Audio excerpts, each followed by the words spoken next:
Welcome to Civics in a Year, the podcast that makes civic literacy fast, accessible, and surprisingly engaging. In just 10 minutes an episode, we'll tackle one of 250 essential questions about American democracy, how it works, why it matters, and what it means for you. Whether you're a student, a teacher, or just someone who wants to better understand your country and your rights, you're in the right place. Civics in a Year is powered by the Civic Literacy Curriculum from the Center for American Civics and is produced in partnership with the School of Civic and Economic Thought and Leadership at Arizona State University.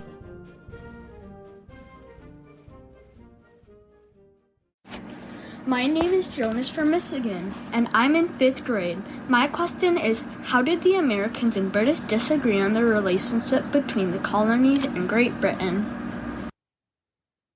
That's a really great question. So we have our expert, Dr. Beienberg, back to answer that. Dr. Beienberg, what do you think? Yeah, so it's a really good question because there's a way that I think that Americans sometimes view the American Revolution as really one between one group that is obviously the good guys and one group that is obviously the bad guys. Certainly that's the depiction one sees in, say, the dreadful Mel Gibson film, The Patriot, which is a bunch of mustache-twirling evil Brits slaughtering poor Americans. And they also changed the ending because that's not how it ended. And they changed many things. Yes, yes. I have some problems with the John Adams miniseries, but it on the whole is, I think, a better take on these things. But the Americans and the British, and it's worth emphasizing, Americans is an odd term to use at the time, precisely for what I'm going to say in just a second, which is that the American Revolution is in some sense a civil war over a disagreement about what the British Constitution meant. And this is why, quite strikingly, one sees many individuals in Parliament and beyond that who actually take the side of the Americans, or at least are quite sympathetic to their critiques. So in some sense, it's a disagreement, at least at the beginning, between two different groups of people who both identify as British about what British liberty ought to mean. I am ultimately sympathetic to the American take on that. I'm not saying the American Revolution was a mistake, but I don't think that it's fair or right to view the British necessarily as just fundamentally villainous tyrants. And so the disagreement fundamentally was about whether power in the British Empire was ultimately supposed to be concentrated in Parliament or supposed to be decentralized among different legislatures. And strikingly, both of these understandings come back from about 100 years before the American Revolution in the so-called Glorious Revolution of 1688, which, along with Magna Carta, which I know will be talked about in another podcast, is often regarded as one of the sort of formative moments of British political liberty. And so in the Glorious Revolution, Parliament effectively chases out the last of the Stuart monarchs for what they view as overly centralizing power in the British monarchy. And they invite in, I guess technically, in some sense, still Stuart monarchs, but William and Mary. Mary is the daughter of the deposed British king. And William and Mary come and take the crown with basically a set of conditions given by Parliament. And those conditions given by Parliament are that the British monarchy going forward will be limited. It will have constraints set on it. It will not be like the French. And so the British understand the Glorious Revolution to be about the supremacy of Parliament, which is an elected branch, over the king, in a sense, or at least a balance between them. So they understand this is fundamentally about Parliament's authority to govern. And they, again, view Parliament as in contrast with, say, the French system, right? Parliament is politically elected, even if there's some sort of shady boroughs, but it's fundamentally about political communities voting for things, controlling things, instead of just being sort of dictated to from a monarch. But the Americans have a somewhat different take on the Glorious Revolution.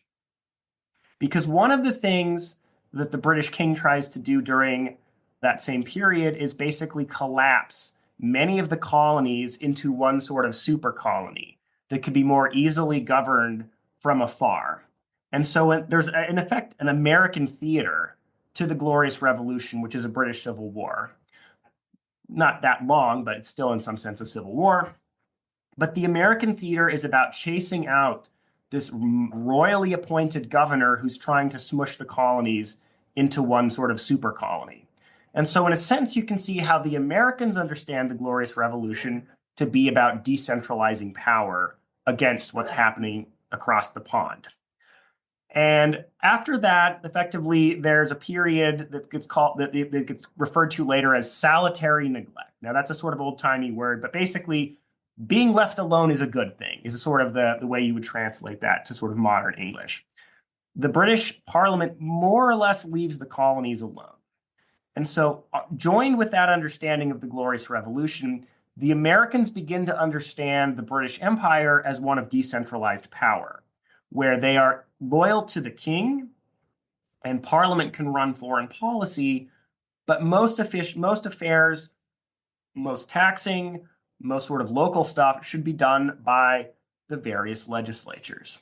And so you can see, in a sense, these are both very defensible interpretations of this Glorious Revolution, but they're completely incompatible theoretically. Is power ultimately concentrated within Parliament, or is legislative power decentralized throughout the empire? There ultimately can only be one answer to that question from a theoretical sense. And so over the course of the everybody knows the sort of the story. The British government is short on funds, or at least unable. They're able to pay off their current debts, but they're concerned that they're not going to be able to take on additional debts should basically war reignite. It's not that they literally can't pay their old debts. They can, but they're concerned that if their credit gets bad, so they're looking for additional revenue sources in the wake of the 7 Years' War, what the Americans call the French and Indian War. And so they start putting taxes on things. And the things that are being sold in America. And the Americans freak out about this, not necessarily because of the quantity of the taxes. I mean, if that were the case, we would have had 100 more American revolutions by now. It's not about the quantity of the taxes, but it's because, as Edmund Burke, who later becomes one of the leading critics of the French Revolution, he's a famous parliamentarian and later a famous political theorist. Burke says the Americans are very invested in this idea of political liberty. And quite interestingly, he says, and they're always looking in terms of thinking about precedents. If we allow the government to do this today, what's it going to do tomorrow? And so he says they're concerned about this implicit idea of us directly taxing them, that this is going to mean we can directly exercise all power over the colonies. And so early on, the Americans are protesting this. So, for example, you can look at the Virginia Resolves on the Stamp Act in 1765, in which they say effectively raising revenue is something that is properly held by the local governments, that it is such a fundamental part of politics. And they describe a phrase, and the different documents use slightly different formulations. Some of them, they say the phrase internal polity, and others say police powers. And what this means is effectively the presumptive authority to govern for health, welfare, safety, and morals. Now, police powers doesn't mean badge and a nightstick, like police officers today. But it means effectively, where does most governing authority lie? And so in the Virginia Resolves in the Stamp Act in 1765, in the Declaration and Resolves of the First Continental Congress in 1774, which I'll come back to, various state constitutions, they will repeatedly insist that this power is supposed to lie with the local legislatures. Another document that actually has this is the Fairfax Resolves of 1774, which are written by George Mason and signed by George Washington. So you can look through these documents in the 1760s and 1770s, where the Americans are saying, in effect, look, Britain, you have legitimate foreign policy authority to basically stop us from trading with France. You want to put tariffs and things to screw the French? That's legitimate. But raising revenue is something that the people's legitimate representatives can do.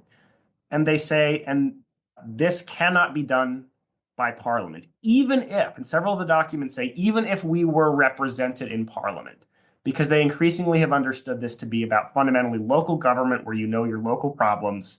And they say that even if we sent, some number of representatives up there, most of the people in Parliament would not be able to understand our problems. The British, by contrast, even when they repeal the Stamp Act, famously passed the Declaratory Acts in 1766, where they say, fine, we'll spot you the revenue issue in terms of the dollars, but we continue to theoretically insist on the unquestioned authority to govern your colonies. And so I would argue, in effect, this is fundamentally what the American Revolution is about, at least at the beginning. It gets sort of expanded in terms of its political theory, ideas of natural law, but at least at the beginning, it starts as a disagreement on constitutionalism. And so I want to just briefly read kind of a couple of the places that you see this. I've alluded to them before, but the Declaration and Resolves of the First Continental Congress, which is in some ways, I think, the first draft of the Declaration of Independence. So it's the First Continental Congress, right? We all know the Second Continental Congress's Declaration of Independence. But they say, I'll skip over some of the words here, but they say English colonists are entitled to a free and exclusive. Note the word exclusive, meaning it's not a shared power, but one that they think is only held by the local legislature. That this is an exclusive power of legislation in the several provincial legislatures in all cases of taxation and internal polity. Again, this idea of police powers or basic governing authority. Then they say the British Parliament should be restrained to the regulation of our external commerce, trade with France, but excluding every idea of taxation, internal or external, for raising a revenue. So we see that language of internal polity there. But strikingly, if you look at the state constitutions that are passed in the 1770s, they say similar language. So the Massachusetts Constitution of 1780 similarly declares the sole and, again, exclusive right of a free, sovereign, and independent state to have every power, jurisdiction, and right not delegated to the United States of America. That gets picked up in New Hampshire's Constitution. You see the same kind of language pop up in the Pennsylvania and Vermont constitutions. Sole, inherent, and exclusive right of governing and regulating internal police of the state. This actually pops up in about half of the state constitutions, strikingly most of the New England ones, and strikingly relatively few of the Southern constitutions, which I think also pushes back against the narrative some people have, which is like federalism and states' rights is effectively just a rationalization to the South. I mean, it's a clumsy method, but if you were going to look at the state constitutions that declare this, it arguably points the other way, right? Which is to say, this is such a fundamental belief across the American colonies, but it's one that the British government very strongly disagrees with. And after eventually the American protests are originally to the king saying, King, please stop the Parliament from exercising authority it doesn't legitimately have. And the problem is that George III, again, as somebody who is well-versed and believes in British constitutionalism, sides with Parliament and says, no, this is actually the proper lesson of the Glorious Revolution, that Parliament does have legitimate authority over you. So ultimately, the American Revolution, it doesn't end this way necessarily, but it certainly begins at least as a disagreement between Parliament and the colonies on whether power in the British Empire is concentrated or divided. And obviously the Americans conclude divided, and they continue that not just in the Articles of Confederation, but as one of the core values of the US Constitution later. So the term salutary neglect is something that's, tell me if this would be right. So you have a classroom of 13 students, right? They have a teacher. The teacher does what she or he thinks is best for the classroom. If there's problems within the 13 students, they talk to the teacher. And then all of a sudden, somebody from the district office comes in and starts telling them they have to do all of these things. Would that be kind of akin to what was going on, right? Like the classroom was functioning just right. They were doing everything they were supposed to. And then all of a sudden, somebody from far away comes in and starts telling them they have to do things. I mean, I think that the lengthy temper, I think that's a good analogy, but I think that the particularly important part is how long it was, right? The British system is very much based on this idea of precedence and practice. And so it's not just, you've been left alone for a couple of months or a couple of years. You've been what left if it was alone like since kindergarten, and then all of a sudden in 12th grade, they changed all the rules for you to graduate? Right. This is inconsistent with your sort of entire understanding of what the world looks like. So for them, they have 3 generations, effectively, 3.5 generations of Parliament is governing England. We're governing ourselves. We have our charters. Again, this is one of the reasons this pops up in the Declaration and Resolves and the Declaration of Independence, because they view this as still fundamentally, we were given basically self-governing authority.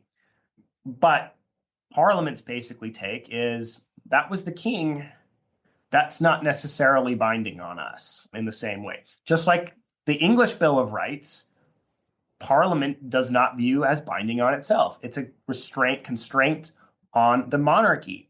Whereas the Americans increasingly understand those not to be, in some sense, the British understand the English Bill of Rights as almost a separation of powers document. This is a constraint on the king, not really on Parliament.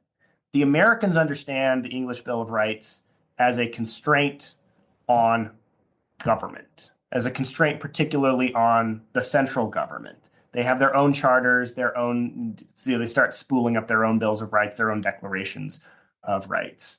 So it's basically you've been left alone by the higher powers. You seemingly forever, for at least as far as your grandfather's time is, right? Which is effectively all the interaction you're going to have. Like, few people are going to know their great grandfathers, right? So it's their understanding of practice, it's their understanding of history, it's their understanding of the charters. So you can see why in the Declaration and Resolves they go back and they say in the 1774 First Continental Congress, right? They say, yeah, this is a violation of natural law. So that's a theme that gets sort of picked up and emphasized in the Declaration of Independence, which is more about kind of the natural law reasoning than, British legal principles. British legal principles don't disappear from the Declaration of Independence, but the emphasis flips. But it's a violation of natural law, it's a violation of our charters, and it's a violation of what they understand English liberty to be. So it's, again, a debate about what English liberty is, where the British want to say, most of them, liberty is our collective government in Parliament, which is elected, governing. That's what's really important, is a free people having government. And the Americans would agree with all of that, but they say part of being a free people is your power actually being distributed. So it's really just, again, an actual, I think, good faith constitutional disagreement. I think the Americans have the better case, as Edmund Burke and others suggest, but it's not, again, the sort of evil mustache twirling, wig wearing, villains, red wearing villains just out to like pick on poor Americans. And so this is also why so many Americans side with the British, right? The different historians have quibbled over what the ratio is. Is it John Adams writes it's basically 30-30-30 at one point, 1/3. Revolutionaries. 1/3 being, yes, the patriots, the loyalists, and then the people who are like, whatever. Right. Others have disagreed on what the numbers are, but there is fundamentally a tripartite, whether it's equally balanced or tips the other way. And this is part of where Canada gets much of its initial population, from British citizens raised in the colonies who thought Parliament got this right. And so for them, they're hostile to the patriots and the revolutionaries because they view these as effectively traitors to British liberty, which is weird for us. Again, I think that they're sort of wrong on the merits, but it's a very defensible case. And so, there's often the description that in foreign policy, there's bad guys and bad guys. The fundamental tragedy of the American Revolution in some ways is that it's two different sets of basically good guys, I think, in some way. Again, I don't mean to be ambivalent or neutral between them. I think the Americans have a better case. I'm very sympathetic to Burke's argument on that. And the historian Jack Green, who we recently had give a talk here, is this what I assume is his sort of major last work he's going to be putting together, is going through and finding internal British letters and discussions from folks saying, actually, the Americans have this right on the merits. So I'm really looking forward to when that book comes out. But yeah, so it's fundamentally a disagreement about liberty, which is a good conversation to have. But history is written by the victors. And since we were the victors, I say we, because I am currently benefiting from this. We like to do that, but it's, again, like everything else, way more complicated. Thanks for joining us on another episode of Civics in a Year. If you enjoyed this episode, be sure to subscribe and share it with someone who cares about a constitutional republic as much as you do. For more episodes, resources, and updates, follow us on social media or visit us at civics.asu.edu. Make sure to check out the show notes for any relevant links. Special thanks to the United States Marine Band for their performance of the Stars and Stripes Forever. Let's keep building a stronger constitutional republic, one episode at a time.